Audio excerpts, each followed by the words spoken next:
네, 그러면 또 2부를 시작하도록 하겠습니다.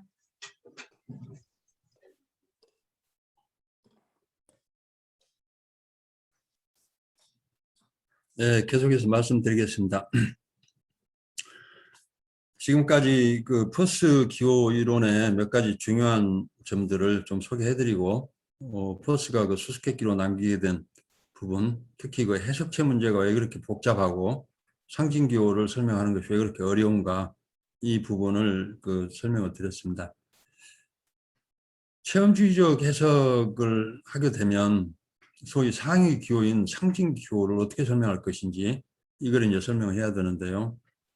그 첫 번째 주제 보시면 퍼스가 말하는 도상기호와 지표기호는 기표, 표상체죠. 그 다음에 기호 대상, 그 대상체죠.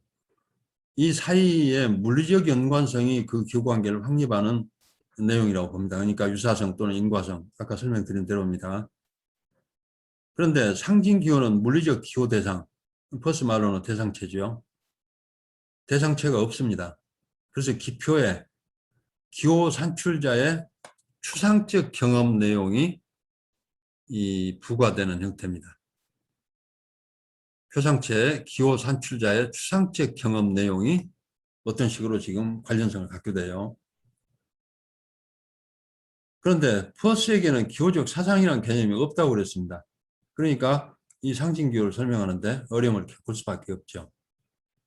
지금 이미 답을 말씀드린 것은 이 두 번째 줄에 체험주의적으로 볼 때는 기호 산출자든 해석자든 그 사람의 추상적 경험 내용, 물리적 경험 내용이 아니고 추상적 경험 내용입니다. 그러니까 체험주의에서는 이 두 구분을 굉장히 중요하게 제시하지 않습니까? 물리적 층의 경험 내용이 있고 그 다음에 추상적 층의 경험 내용이 있고, 그래서 이 추상적 층의 경험 내용이 사상된다는 것입니다. 그런데 아까 말씀드린 것처럼 움베르토 에코가 버스의 기호 이론에 관해서 무한한 세미오시스 개념을 제시한다고 얘기를 하고 있는데, 이거 좀 재고를 해봐야 할 점은 상위적 확장은 무한하지만 기호의 출발점은 물리적 경험이라는 게 체험주의의 기본 태제 중에 하나입니다. 그러니까 상위적으로 확장되어가는 과정에서야 원리적으로 무한하게 연속된다고 말할 수도 있겠지만 기호의 출발점이 한없이 그 무한투행으로 가는 것은 아니란 말이죠. 모든 것은 물리적 경험에 출발하니까. 대신에 체험주의 기호이론에서는 퍼스가 생각한 것 같은 우리 기호적 경험이 어디를 향합니까? 도달해야 할 궁극적 실제 같은 것은 설정을 하지도 않고 설정해야 할 이유도 없어 보입니다. 열려있는 것이죠. 그러니까 기호적 사상의 개방성, 제가 그 태제를 설명드리면서 원리적으로 기호적 사상이 무한히 연쇄적으로 일어날 수 있고 또 무한히 중층적으로 기호적 사상이 이루어질 수 있다 그랬는데, 이 지금 기호적 경험이 무엇에 도달하기 위한 것입니까? 자연주의자에게는 그런 목적이 선결된 목표라는 게 있을 수 없죠. 물론 문화적으로 또는 어떤 이론이 설정할 수는 있겠지만 자연적 조건 안에서 우리 경험이 스스로 뭐 그 정해놓고 가거나 뭐 그런 건 없단 말입니다. 우리 실제 경험은 어디를 그 궁극적 실제를 향해서 가거나 무슨 뭐 원래부터 목표를 갖고 있거나 그러지 않다는 말씀입니다.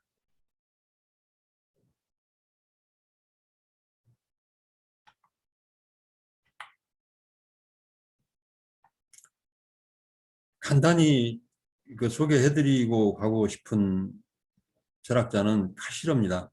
카시르는 이제 상징 형식의 철학, 이 책 뭐 네 권으로 돼 있어서 주제라 할 수 있고, 그 외에도 뭐 인간이란 무엇인가, 뭐 문화 과학의 논리, 뭐 여러 가지 이제 중요한 저서들을 그 남겼는데요.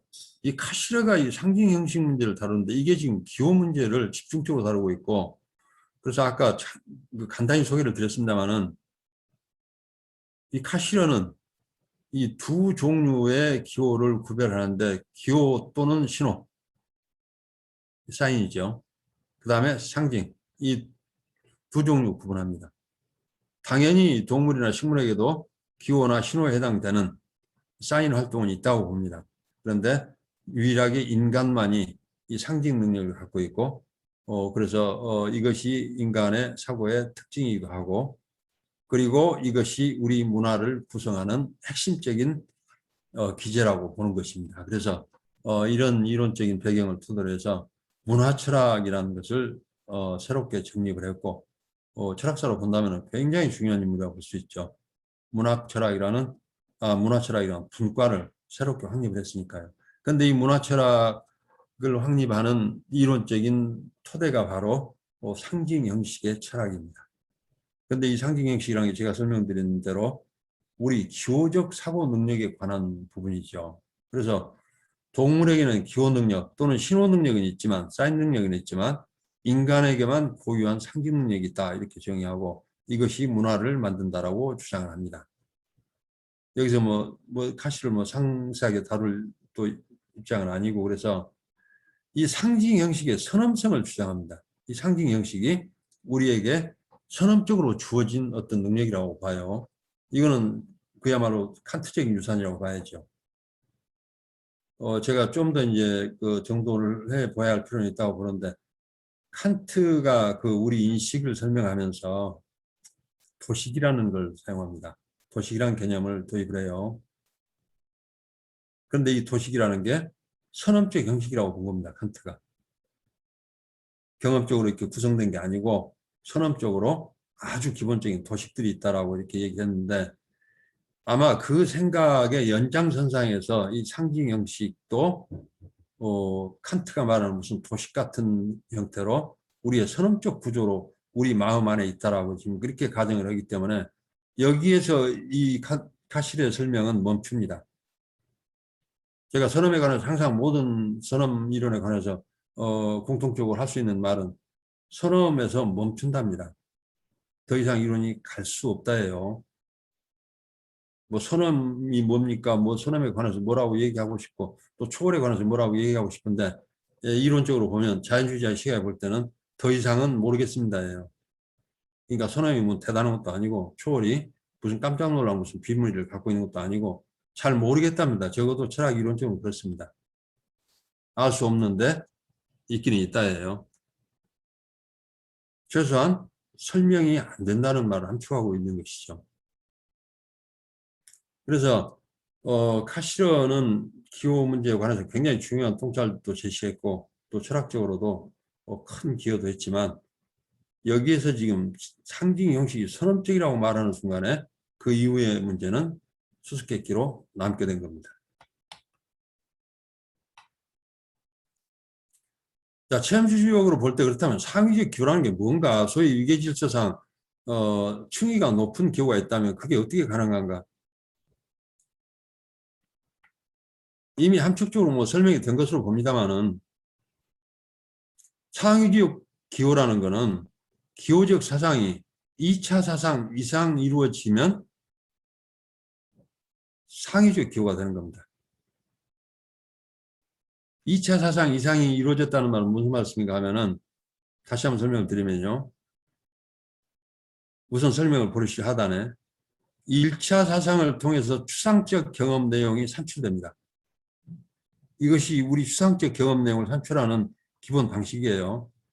이렇게 해서 만들어진 추상적 경험 내용이 2차 사상을 통해서 또 다른 기표의 사상이 됩니다. 그래서 이때 2차 사상이 이루어지고 이렇게 또 얻어진 기호적 의미는 또 다른 기표의 또 사상될 수 있겠죠. 3차 사상이 되겠죠. 그렇게 얻어진 기호 내용이 기호적 의미가 또다시 다른 기표의 사상될 수 있겠죠. 그러니까 이 다차 사상은 무한히 이루어질 수는 있겠는데 무한히 중층적으로 이루어질 수 있는데 우리의 이해 능력이 무한히 이렇게 중층적으로 사상을 해도 그 기호를 이해하기 어려워지죠. 그러니까 실제적으로는 어떤 한계에 부딪히게 될 거예요. 그러나 원리적으로는 우리 기호적 사상은 무한히 중층적으로 이루어질 수는 있다는 말씀입니다. 그래서 1차 사상, 2차 사상, 3차 사상 이렇게 계속 될 수 있는데 2차 사상 이상의 사상이 이루어지면 그 말이 함축하는 것은 일단 추상적 경험 내용이 어떤 물리적 기표의 사상이 되는 겁니다. 그러면 그건 상위적 기호죠. 물리적 내용이 물리적 대상의 사상이 되면 아까 포스 구분에 따라서 도상 기호나 지표 기호는 물리적 연관성이라고 포스도 알고 있고 또 체험주의적으로 볼 때 그것이 형태 무슨 유사성이든 또는 인과적 관계든 물리적 경험층이 안에서 그 연관성이 만들어진단 말입니다. 그러니까 물리적 경험 내용이 물리적 대상에 사상되는 경우죠. 그래서 1차 사상이죠. 그런데 그렇게 해서 만들어진 추상적 경험 내용이 또 한 번 다른 기표의 사상이 되면 그때부터는 소위 우리가 말하는 상징 기표 이상의 추상적인 기호가 되는 겁니다. 그러니까 우리가 상위적이다 하위적이다 하는 것은 2차 사상 이상의 사상을 거쳤는가 아닌가, 단순히 1차 사상을 통해서 만들어졌는가, 이게 따라서 이 상위성이 정해진단 말이에요. 자, 한 예를 들어보겠습니다. 상징 기호에는 물리적 기호 대상이 없다고 그랬습니다. 그것을 말로 하면 대상체가 없어요. 그러니까 물리적인 연관성을 확립할 수 없죠. 그 예는 그런 것입니다. 비둘기가 평화의 상징입니다. 당연히 자유의 여신상은 자유를 상징하죠. 이럴 때 이 비둘기는 실제 이제 대상 아닙니까? 기표니까. 이 비둘기가 평화를 상징한다 할 때 이때 사상되는 내용이 평화라는 추상적 경험 내용이라고 말입니다. 비둘기하고 평화하고는 아무 상관성이 있을 수가 없죠. 평화는 추상적 개념이고 비둘기는 말 그대로 비둘기니까. 또 자유의 신상은 그냥 청동 덩어리입니다. 청동 덩어리예요. 물리적 대상이에요. 근데 그게 추상적인 자유라는 개념이 여기에 사상되면서 그 상징이 된다라고 얘기를 합니다. 그러니까 청동 덩어리하고 자유라는 추상적 개념하고 연관성이 있을 수 없죠. 누군가 사상을 했기 때문에 그런 연관성이 생겨난 것뿐이지 그 본유적인 연관성이라는 건 있을 수는 없단 말입니다. 그래서 이 공통 분모가 뭐냐, 이 경우에 다 2차 사상 이상이 이루어진 겁니다. 왜? 평화라는 개념은 어떻게 만들었을까? 제가 맨 처음에 이 강의 첫머리에 설명드린 것처럼 추상적 개념은 물리적 경험 내용들을 사상해서 그것을 집약해서 추상적 경험 내용이 만들어진다고 그랬으니까 일단 1차 사상 거쳐서 평화라는 개념이 만들어집니다. 평화라는 개념은 패키지로 주어진 게 아니고 우리 물리적인 경험 다양한 은유들을 묶어서 하나의 추상적 개념을 만든다는데 그때도 기호적 사상이 이루어졌죠. 한번. 자유라는 개념도 마찬가지입니다. 자유에 해당되는 여러 가지 물리적 경험들을 여기에 사상함으로써 자유라는 개념이 형성된다고 그랬습니다. 그러니까 다 1차 사상을 거친 것들입니다. 추상적 개념. 그것이 다시 사상이 되는 것이죠. 자, 그래서 일단 상위적 기호는 그 기호적 사상의 중층성, 1차 사상, 2차 사상, 3차 사상 이런 것들에서 2차 사상 이상의 과정을 거치는 것들이 소위 상위적 기호가 되는 겁니다.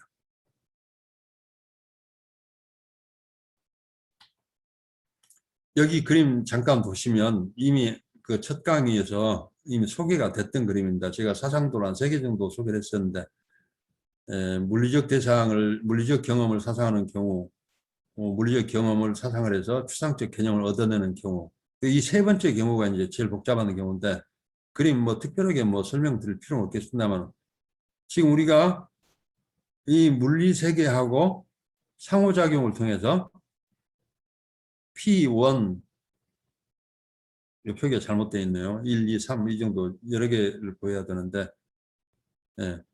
아무튼 여러 가지 다양한 물리적 경험들입니다. 물리적 경험 조각들이에요. 이것들이 만들어집니다. 물리계의 상호작용을 통해서 이게 만들어졌겠죠. 그래서 이 물리적 경험 내용, 이거를 여러 형태의 것을 사상을 해서 평화라는 개념을 만듭니다. 이렇게 해서 평화라는 추상적 개념이 만들어지죠. 그래서 평화라는 추상적 개념에 관한 우리의 지금 경험 내용은 추상적 경험 내용이 되는 거죠. 이 추상적 경험 내용이 또다시 지금 비둘기의 사상이 되는 겁니다.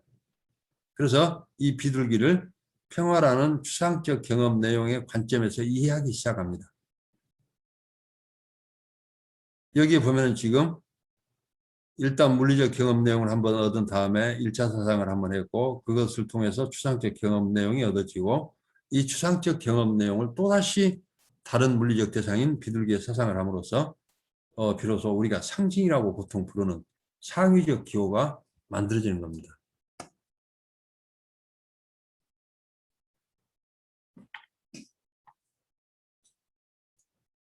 아까 뭐 한 예 들었던 자유의 신상입니다.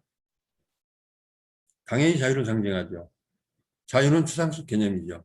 추상적 개념은 그 이전에 어떤 물리적인 경험 내용이 사상되어서 1차 사상을 거쳐서 자유라는 어떤 추상적 개념이 만들어졌겠죠. 이 추상적 경험 내용을 이 청동 덩어리에 사상을 하는 겁니다. 그리고 이 청동 덩어리를 자유라는 추상적 경험 내용의 관점에서 이해할 때 이것은 우리한테 기표가 되는 겁니다. 소위 상징교가 되는 것이죠. 이런 사상을 하지 않는 사람에게는 이건 자유의 신상이 아니죠. 자유를 상징해야 할 이유도 없고 이 청동 덩어리가 스스로 뭘 상징해야 할 이유가 없는 겁니다. 또 이건 또 우리나라에 있는 것도 아닙니다. 미국에 세워져 있는 것이고 프랑스가 만들어 준 것이긴 하지만은 이것이 자유를 상징해야 할 무슨 필연성이 있는 것도 아니고 무슨 법칙성이 있는 것도 아니고 무슨 강제성이 있는 것도 아니죠. 미국인들도 이게 자유의 신상이라고 그냥 부르니까 자유를 상징한다라고 그냥 인식하고 있는 것이지. 그것 때문에 무슨 뭐 반드시 이렇게 인식해야 한다고 뭐 강제성을 느끼거나 그러지 않죠. 그러니까 상징이 확립이 되어도 이 상징이 얼마만큼 탄탄하게 확립된가 하는 것은 그건 2차적인 문제입니다. 이것은 기호적 구조의 문제가 아니고 저는 이제 사회적 규약이 어느 정도 강하게 작용하는가 이 문제로 봅니다. 기호적 구조만 본다면 강제성은 없죠.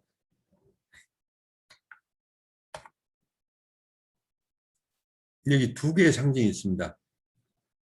대한민국의 상징하고 프랑스의 상징인데 저도 오늘 이 사진 집어오면서 좀 자세히 들여다봤는데 여기 그림 보시면요. 제가 알기로는 지금 이 8궤 중에 4궤를 이 바깥쪽에 옮겨 놓습니다. 그래서 보통 건, 이, 감, 곤 이렇게 부르는 것 같습니다. 그래서 궤가 4개, 3개, 4개, 5개, 6개 이렇게 돼 있죠. 그래서 건, 이, 감, 곤 이렇게 보통 부르는데 이게 지금 건이 지금 하늘을 상징한다는 것입니다. 이가 물을 상징한다는 겁니다. 감이 불을 상징한다는 겁니다. 곤이 땅을 상징한다는 겁니다.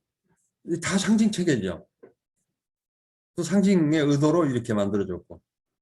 그런데 우리가 이 지금 상징 체계에 무슨 강압적인 압박감을 느낍니까? 그냥 알면 알고 대한민국 국민이지만은 지금 뭐 국회에 대한 격리하면서도 이게 뭘 상징하는지 사실 정확히 모르죠. 당연히 중앙에 있는 부분은 음양을 상징한다는 정도는 쉽게 알 수 있죠. 너무 익숙하기 때문에. 그래서 왜 빨강색이 양인지, 왜 파란색이 음인지, 그건 또 정확히 알 수는 없죠. 색깔과 음양은 어떤 상관관계에 있는지, 또 나름대로 이 상징을 정한 사람은 또 설명을 하겠지만, 이게 무슨 법칙성을 갖거나, 우리에게 무슨 뭐 필연성을 갖고 있거나, 당연히 그래야 할 이유도 없고, 더더군다나 대한민국 국민이 아닌 사람들은 더더욱 관심도 없겠죠. 마치 우리가 프랑스 국기에 대해서 큰 관심을 갖지 않는 것처럼, 프랑스 국기는 뭐 삼색기에서 뭐 오랫동안 뭐 설명도 자주 하고 그런 게 뭐 프랑스 혁명의 3대 기치가 자유, 평등, 박이 아니겠습니까? 그래서 청색이 자유, 중앙에 백색이 평등, 그 다음에 오른쪽 빨강이 박애. 이거 한번 바뀌었다고 그럽니다. 빨강과 파랑의 위치가. 이게 지금 현재 모양인 것으로 제가 알고 지금 일단 가져왔습니다만은 자, 궁금한 거는 자유하고 이 청색하고 무슨 상관성이 도대체 뭘까? 박애하고 빨강색의 상관성이 도대체 뭘까? 자, 우리 빨강은 지금 양이었죠. 우리 파랑은 음이었죠. 프랑스는 왜 이것이 파랑색이 자유를 상징하고 적색은 박애를 상징하고 이거는 규약으로 정했다라고 밖에는 그래야 할 무슨 뭐 물리적인 무슨 근거나 뭘 찾아보기가 너무 힘들다 말입니다. 이게 상징이 갖고 있는 기호의 특징입니다. 그러니까 대부분 자 버스는 이 상징 기호가 규약에 의해서 확립된다라고 이야기를 한 걸 보면 이 규약이 들어오지 않고서는 이 관계가 확립이 되는 방식이 없어 보인다고 말이에요. 그래서 그 부분까지는 보스가 뭐 적절하게 설명한 것 같아요. 이 규약이 들어오지 않고서는 이 상징 기호란 것이 성립할 수 있는 근거라는 게 찾아볼 수가 없겠다. 여기까지는 잘 설명이 된 것 같은데,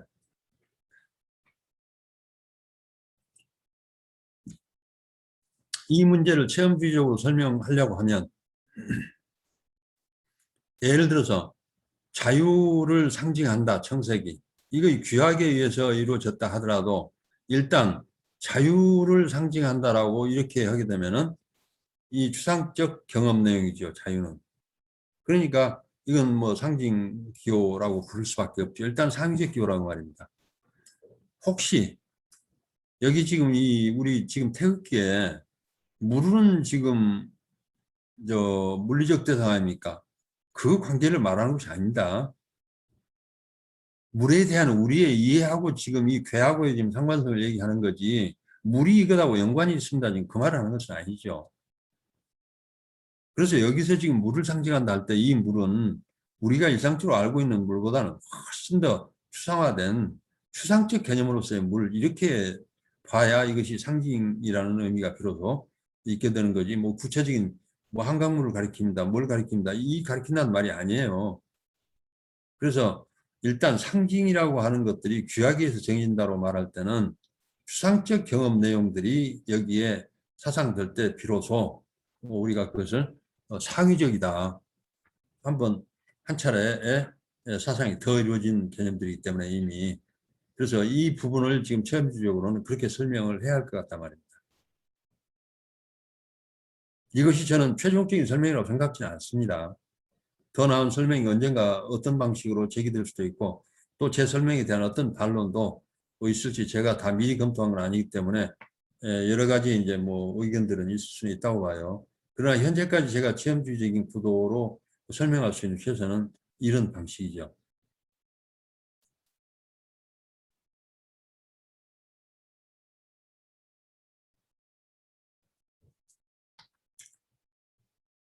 그래서 상징 기호에 오게 되면 이제 상위적 기호인데, 여기 이제 규약이라는 말은 아무튼 퍼스에게 있어서나 저에게 있어서나 중요하게 이제 들어올 수밖에 없는 그런 부분인 것 같아요. 자, 저는 일단은 중층적 사상, 그러니까 2차 사상 이상의 사상을 거쳐서 이제 상위적 기호는 만들어진다라고 이런 설명을 하지만, 그렇다 하더라도 그것이 현실적인 기호로 작동할 때는 사회적 규약이 개입이 됩니다. 인지적으로는 2차 사상 이상의 사상을 했습니다 이렇게 말하지만, 이것이 유통이 되고 유포가 될 때는 규약은 이것은 기호적 구조 밖의 문제인지도 모르겠어요. 그러나 이 규약이 반드시 개입이 돼서 유통이 되거나 유포가 되거나 이러는데, 여기 규약의 기능을 몇 가지를 정리해 보면, 기표와 거기에 사상되는 추상적 경험 등 사이에 고유한 물리적 관계가 없답니다. 상징 기호는 그렇죠. 상위적 기호는 그래요. 그래서 이 새로운 관계가 대부분 규약을 통해 규정된다는 것입니다. 그래서 대표적인 규약 체계로 제가 언어를 들었습니다.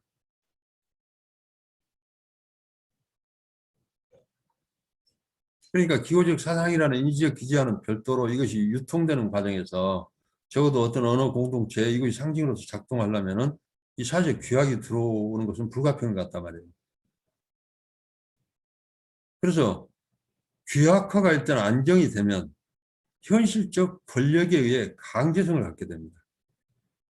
그러니까 상위적 기호가 만들어져서 저는 이제 기호적 중층적 사상 또는 2차 사상 이상의 사상 또는 다차 사상을 거쳐서 상위적 기호가 만들어진다 그랬는데, 이 상징 기호 이상의 것들이겠죠. 그것들이 규약을 통해서 유포가 된단 말이에요. 그래서 규약화가 안정되면 종종 강제성을 갖게 된다. 그래서 그 앞전에 이미 좀 부분적으로 설명드렸습니다만은 존 썰이 말하는 사회적 실제의 경우, 이렇게 규약을 통해서 사회적으로 이 안정이 되면 이 새로운 실제가 갖게 되는 위상 기능, 그 대표적인 예로 종이는 돈인데, 돈은 종이인데, 물리적으로는 종이죠. 그런데 이게 엄청나게 많은 기능을 간다고 그랬죠. 사회적 기능. 그걸 이제 위상 기능이라고 했습니다. 그러니까 물리적 종이로서 가질 수 없는 어떤 기능들이에요. 그런 사회적 기능을 위상 기능 이렇게 부르는데, 이 위상 기능을 통해서 의무력을 부과한다라고 썰은 설명하고 있습니다. 돈을 종이로 보는 건 곤란하죠. 일단 사회적으로 확립이 되면. 심한 경우에는 화폐를 훼손하는 것은 지금 법적으로도 금지되실 거예요.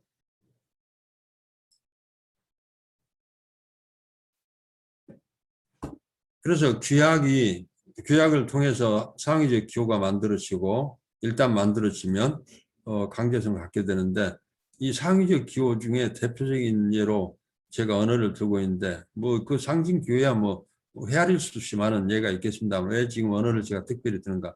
언어를 배우지 않으면 많은 사회적 제약을 받게 됩니다.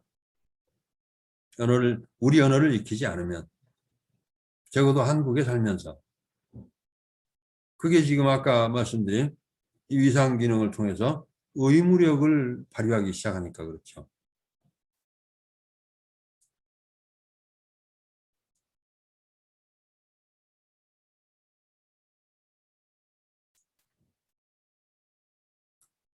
자, 언어를 조금 더 살펴보겠습니다.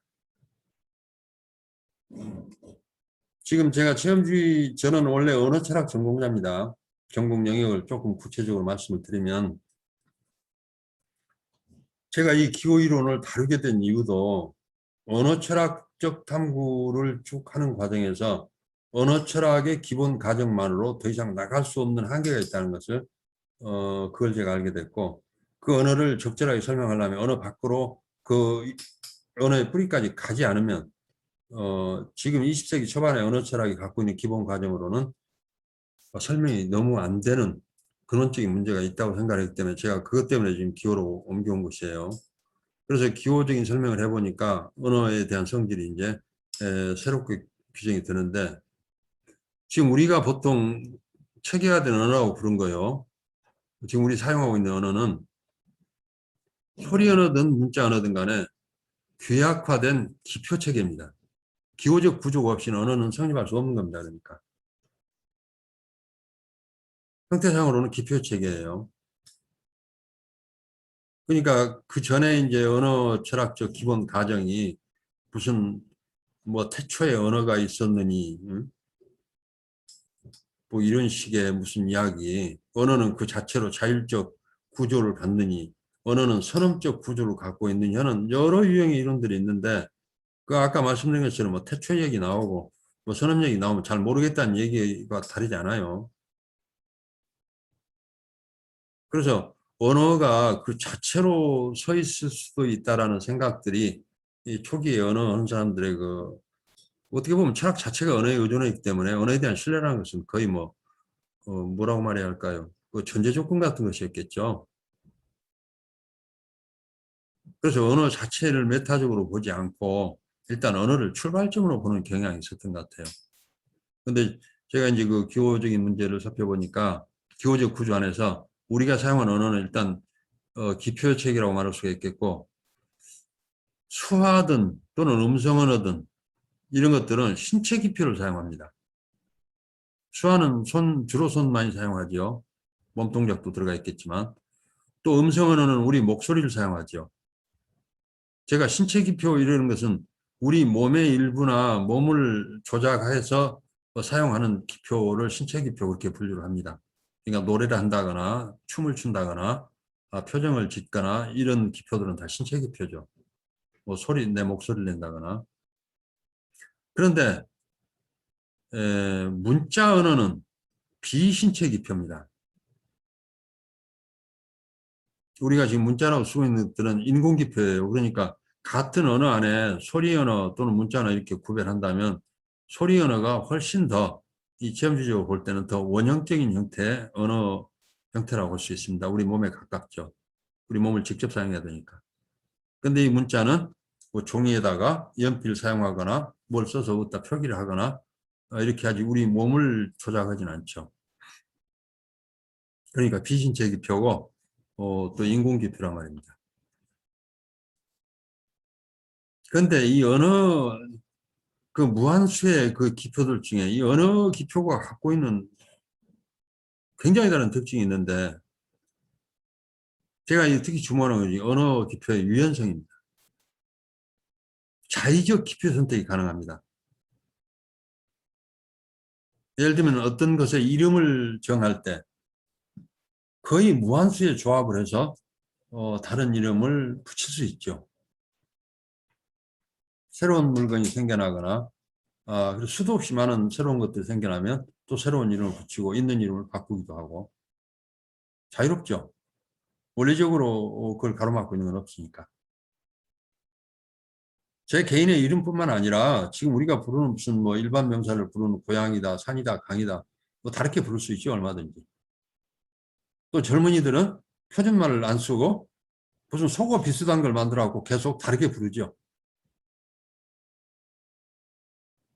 대신에 그 무슨 이제 국립국어원이나 이런 데서 표준어다 뭐다 해서 이제 그 사용하지 못하도록 특히 교과서 같은 데 쓰지 못하도록 계속 지금 제도를 동원해서 막고 있는 것이지 그게 원래 그래야 할 뭐 이유는 없죠. 그리고 사실 뭐 훈민정음 만들어지기 전에는 지금 언어 사용하지도 않았고요. 우리도 문자도 그런 문자 사용하지도 않았고 또 실제로 고어하고 중세 한국어하고 지금 현대 언어는 어휘나 뭐 발음이나 많은 것이 변형도 돼 있죠. 그래서 이 언어기표가 갖고 있는 유연성 때문에 제가 이 대리기표 기능이 있다라고 지금 이걸 주목을 하고 있습니다. 대리기표라는 것은 다른 기표가 있든 말든 이게 무엇의 기표도 될 수 있단 말입니다. 모든 것의 이름이 될 수 있으니까. 자, 코끼리가 무슨 부의 상징일까? 뭐 도깨비가 뭐 행운의 상징일까? 뭐 어쩌고 하는데 그 모든 것들의 이름을 새로 지어서 붙일 수가 있는 겁니다. 예를 들면 아까 비둘기 제가 비둘기 모양을 내놓고 이 실제 비둘기처럼 이제 인식을 하시라고 그림으로 이렇게 제시해놨는데 그것도 기표잖아요. 상징 기표였잖아요. 그것에 이름을 또 붙일 수 있다니까요. 비둘기라는 글자를 사용해서 비둘기라고 그걸 부르잖아요. 그러니까 비둘기도 상징 기호지만 그 비둘기를 부르는 이름도 또 다른 기호인 겁니다. 그래서 이 언어 기표는 다른 기표들이 있든 말든 모든 것들에 대해서 이름을 새롭게 붙일 수 있고 우리가 조작할 수 있기 때문에 엄청나게 유연하죠. 이 기호적 구조 안에서 본다면. 그래서 다른 모든 기표를 대신해서 이름을 붙일 수가 있습니다. 이 언어 능력 중에 하나가. 아주 중요한 기능이 하나죠. 아우구스티누스 같은 경우는 언어의 본질이 명명이라고 이렇게 생각할 정도로 나중에 이제 후기 비트겐슈타인에 와서 이제 그게 얼마나 잘못된 생각인가. 언어라는 게 단순히 명명만 하는 것은 아니다. 뭐 여러 가지 논의가 나옵니다만 그 소박한 언어권을 갖고 있을 때는 언어의 본래적 기능이지 않은가 할 정도로 이게 어마어마하게 폭넓은 능력을 갖고 있기 때문에 그래서 저는 지금 제 기호이론 구도 안에서는 대리기표가 될 수 있다는 겁니다. 모든 기표들의 대리기표 역할을 할 수 있어요. 그만큼 자유롭고 유연하기 때문에 언어 기표가 특성을 이런 유연성을 갖고 있는 다른 기표는 없으니까요. 일부 언어에는 도상성이 강하게 반영됩니다. 예를 들면 수화 같은 경우에 저도 수화를 못하기 때문에 뭐 예를 제가 직접 들 수는 없습니다만 사람의 동작이나 뭐 이런 거 표시할 때 손가락 모양으로 형태 같은 걸 많이 비슷하게 하죠. 그 다음에 조금 이따 소개하겠습니다만 뭐 동파문자, 중국 나시족, 소수민족 나시족의 동파문자 또는 소리글자, 소리글자 중에서도 의성어 같은 경우 이런 것들은 어떤 유사성에 근거해서 만들어질 때 그렇게 제작되기는 하지만 기본적으로 언어기표는 방금 이 여러 가지 본래적인 많은 기능을 감안하면 상징기호로 보는 게 맞겠다고 합니다. 도상성이 반영될 수도 있고 어떤 때는 지표성이 어떤 식으로 개입되어 있을 수도 있겠습니다만은 기본적으로는 상징기호 체계로 보시면 좋을 것 같아요.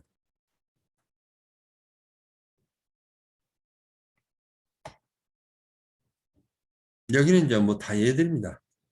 언어 기표 예를 들어보면 지금 여러 나라 언어로 이렇게 기표를 마음대로 자기 나라 마음대로 정하지 않습니까? 다른 나라 언어에 대해서 이렇게 하세요 저렇게 하세요 우리가 묻지도 않고 그 사람 또 우리 언어에 대해서 묻지 않고 각자 정해서 쓰는 겁니다. 이만큼 자의적입니다. 이만큼 유연하다고 말할 수가 있죠. 또 어떤 나라가 새롭게 언어를 고안해내면 전혀 다른 어떤 단어를 고안해낼 수 있겠죠.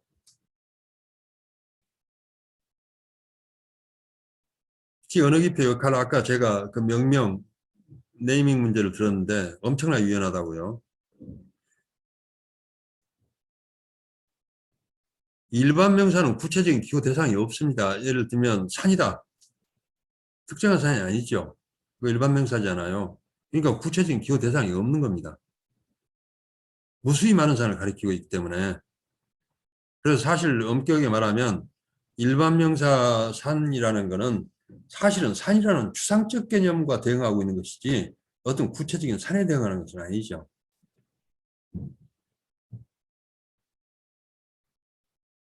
여기 사람 같은 경우도 마찬가지입니다.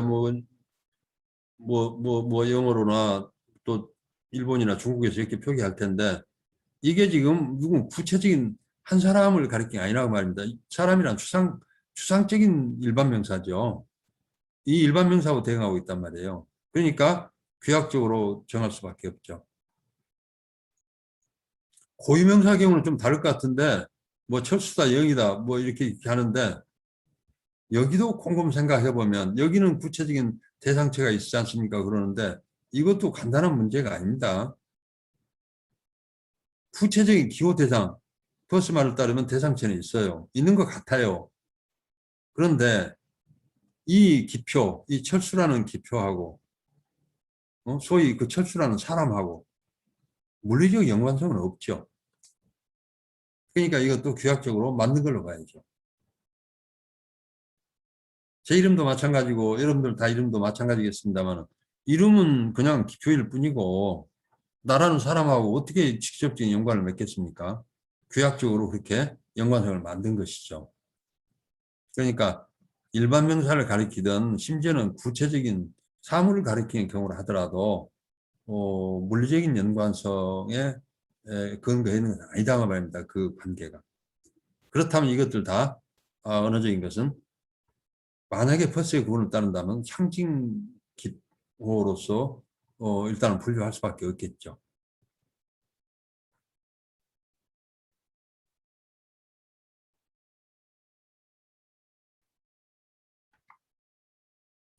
아까 말씀드린 그 나시족의 동파 문자입니다. 그 우리가 얼핏 보기에도 이게 글쎄요 상형 문자라고 불러야 되나 거의 보시면 지금 화면상 보이시는지 모르겠습니다. 이 첫 번째 그림은 달린답니다. 한자로 지금 주자라고 써 있는 것 같아요. 여기 두 번째 그림은 죽었답니다.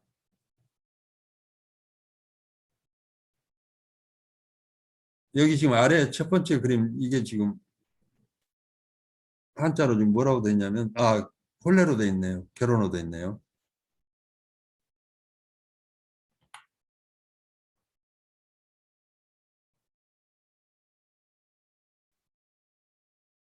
여기 지금 현재 화살표에 제가 가리고 있는 이 그림은 부부입니다. 아마 뭐 중국식으로 부처 이렇게 썼는데 예를 들면 이런 식으로 실제로 형상을 그대로 거의 그림이나 다름없지 이게 무슨 문자라고 유시할 정도로 놀랍게도 지금도 이 문자 사용하고 있습니다. 나시족이. 그래서 한국에 시험 간 사람도 나시족이 운영하는 숙박업소 식당 같은데 가서 이 문자 몇 개 써놨는데 그냥 짐작해서 알아맞히기도 하고 그랬다고 그래요. 이 형태 보고 대강 무슨 말을 하는구나 하고. 그래서 이런 경우에는 도상성이 그야말로 도상성에 의해서 이렇게 이 기표가 만들어져 있는데 이게 작동을 보면 상징 기표죠. 왜 그렇게 봐야 되는가? 지금 버스의 구분을 따르면 도상성을 갖고는 있지만 이건 상징 기표라고 말해요. 왜냐하면 여기 지금 이 그림 글자하고 달린다는 거하고 물리적인 연관성이 없단 말입니다. 그러니까 우리가 지금 언어라고 부르는 건 다 지금 상징기호죠. 물리적인 연관성은 없으니까. 실제 달리는 거하고 이 지금 달리는 거 도상성은 있긴 하지만 이게 지금 무슨 구체적으로 달리는 것하고 인과관계나 뭐 유사성은 있죠. 유사성은. 그러니까 도상성을 갖고 있는데 기호적으로는 상징기호라고 말이에요. 모든 케이스에 다 사용해서 일반적으로 달리는 모든 걸 가리키는 의미로 사용하게 되니까. 그래서 버스의 구분은 도상이다, 지표다, 그 각 기호들의 특징을 설명하는데 중요한 구분이긴 하는데 우리가 알고 있는 기호들이 그 셋 중에 하나여야 한다 그런 말은 아니고 이러이런 요소들이 이렇게 저렇게 복잡하게 얽혀서 나타날 수 있다는 것입니다. 그렇다 하더라도 뭐 버스의 구분은 여전히 유용하고 중요하죠. 그런 성질을 알 수 있게 하니까. 저는 오히려 이제 더 관심을 갖고 있는 것은 그 지표하고 도상이 물리적 층에서 연관성을 찾고 있고 상징기호가 그 물리적인 연관성을 찾지 못하기 때문에 생겨난 문제고 그 문제를 어떻게 설명할 것인지가 제 관심사긴 하죠. 이것도 이제 마찬가지 똑같은 예입니다. 지금 요 나주 불회사에 있는 그 석장성 사진을 제가 이렇게 가져왔는데 도상적 요소가 일부 반영되어 있죠. 이것이 무슨 짐승 같지는 않고 무슨 할아버지하고 비슷한 어떤 도상적인 요소를 볼 수는 있겠는데 여기에 그냥 할아버지 초상을 세운 건 아니죠. 무슨 기운이 담겨 있을 거란 말입니다. 이 석장승이 지금 뭐 마을에 번영을 가져온다거나 아니면 무슨 악귀를 물리친다거나 아니면 이 절에 뭐 수호신 역할을 한다거나 이 벌써 수호신, 악귀, 번영 이런 것들에게 사상이 되면 이거는 상징기호죠. 그러니까 도상성이 강하게 있는 그런 상징기호라고 말할 수가 있단 말이에요.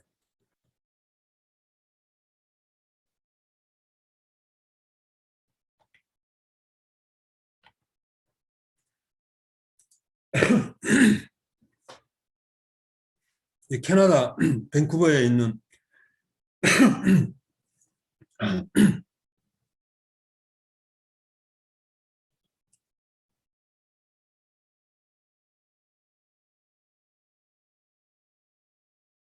죄송합니다. 캐나다 밴쿠버에 있는 그 인디안 콰키우틀족의 토템폴입니다. 아마 이 콰키우틀족들이 직접 세운 곳인지 아마 이제 뭐 조형물로 여기 공원에 후세 사람들 세운 곳인지 모르겠습니다만 이거 지금 아까 우리 보았던 석장성 또 우리가 일반적으로 봤던 뭐 장성하고 거의 컨셉이 비슷하죠. 여기에는 지금 주로 이제 그려져 있는 것들은 새, 물고기, 고래 뭐 이런 것들이 그려져 있다고 그러고 뭐 나름대로 뭐 신화가 있나 봐요. 이 지금 새 물고기가 있는데 고래가 그걸 다 쓸어 먹으니까 뭐 천둥새가 날아와서 뭐 고래를 물어가고 뭐 여러 가지 夸키우틀의 신화가 있는 말인데 그런 것들이 뭐 적절하게 배합이 돼서 세워졌는데 이야기를 단순히 전하기 위해서 세웠을까 뭘까 이렇게 물어보면 당연히 여기에도 어떤 기원이 담겨 있겠죠. 형태는 지금 물고기 형태, 뭐 새 형태 또는 뭐 천둥새 형태 여러 가지 복합되어 있겠지만 이것을 세울 때는 아까 말씀드린 것처럼 거의 우리와 비슷하게 부족의 안녕을 기원하거나 무슨 풍요를 기원하거나 이런 메시지를 담고 있는 한에는 이 상징 기호인데 토상적 요소가 굉장히 강하죠. 여러 가지 형태들이 반영이 되어 있으니까. 이게 지금 어디 지금 나주 불회사하고 지금 저 밴쿠버의 문제겠습니까? 夸키우틀 쪽의 문제겠습니까? 세계 전역에 이런 형태들이 이 반영이 되어 있겠죠. 자, 일단은 상징 기호라고 부르든 또는 뭐라고 부르든 상징 기호가 있다는 것이 분명하고 그 성질도 이제 체험주의적으로는 추상적 경험 내용이 사상된 기호를 소위 말해서 상위적 기호다 이렇게 이제 정의해 봤습니다. 그래서 편의상 이렇게 상위적 기호를 우리가 상징 기호다 이렇게 많이 사용하고 있는 어휘니까 그렇게 불러본다면 상징기호가 광범위하게 유포되었다면 그것은 자연적, 사회적, 문화적 조건에 따라 나타난 실제적인 현상이지 그것을 넘어선 어떤 법칙이나 원칙이 있어서 어떤 특정한 상징 기호가 뭐 세계적으로 유포가 돼 있더라 할지 무슨 원칙이나 법칙에서 그런 건 아니라고 말입니다. 이거는 그 사회 자연적이거나 사회적이거나 문화적인 조건에 의해서 광범위하게 그것을 유포하거나 제가 한 예를 든다면 지금 비둘기가 평화의 상징이라는 그 유래를 찾아보면 구약에 있다고 그럽니다. 구약 성서에서 온 것이라고 그래요.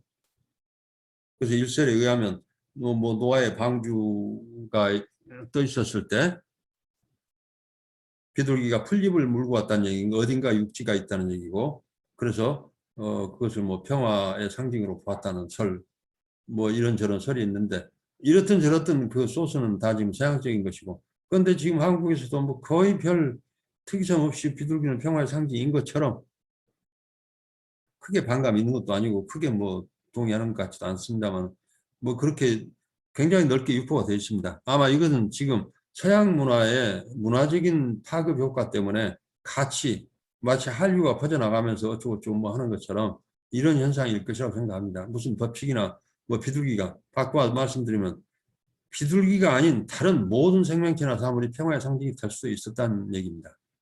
다만 어떤 시점에 어떤 계기로 이것이 이 평화의 상징이 됐고 비둘기가 또 그것이 문화적인 경우를 따라서 광범위하게 유포가 되어 있고 현실은 그렇습니다.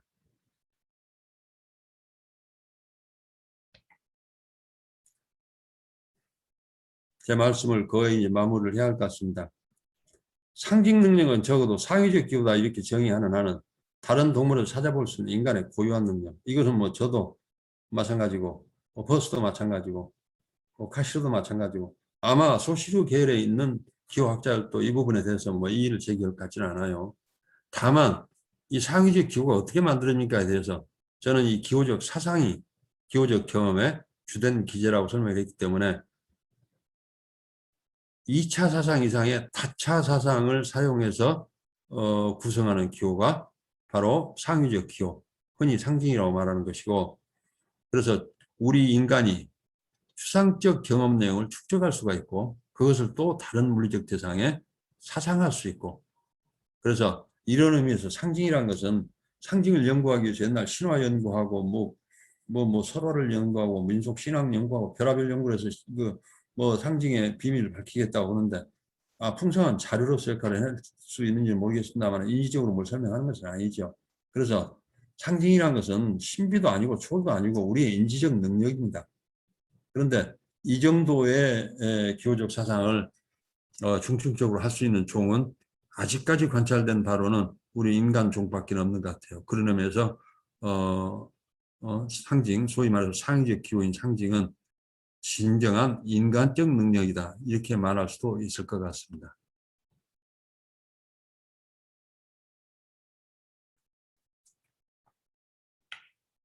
오늘 제 말씀은 여기서 마무리하겠습니다. 감사합니다. 네. 그러면 지금 9시 한 8분인데요. 9시 한 13분, 14분 경에 질의응답 시간을 갖도록 하겠습니다.